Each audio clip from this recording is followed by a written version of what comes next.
Karina, tu peux me tirer les cartes? Tu peux me dire ce que tu ressens? Dis-moi ce qui va se passer. Et là, je vois déjà quelque chose dans leur regard. Une forme de peur, d'appréhension, comme si la réponse allait décider à leur place. Et c'est exactement pour ça que je ne fais pas de voyance. Parce que pour moi, ça crée une forme d'addiction. Une addiction à vouloir savoir, à vouloir être rassuré, à vouloir une réponse tout de suite. Et le problème, c'est que ça met la personne dans un état d'esprit d'attente, de passivité.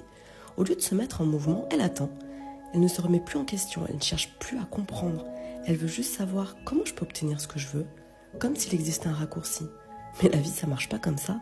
Si je te dis oui, tu vas rencontrer l'amour de ta vie, mais c'est en te cassant une jambe parce que tu vas la rencontrer à l'hôpital. Est-ce que tu vas te casser une jambe? Non, parce que ce n'est pas le chemin qui t'intéresse, c'est juste le résultat.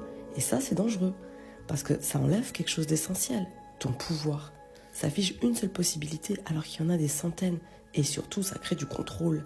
La personne veut tout savoir, tout anticiper, tout maîtriser.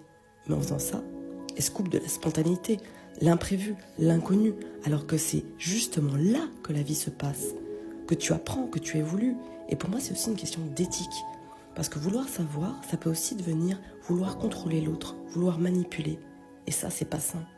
Moi, ce qui m'intéresse, c'est pas de te dire ce qui va se passer, c'est de t'aider à comprendre ce qui se joue en toi pour que tu puisses faire tes propres désirs, tes propres choix et reprendre ton pouvoir.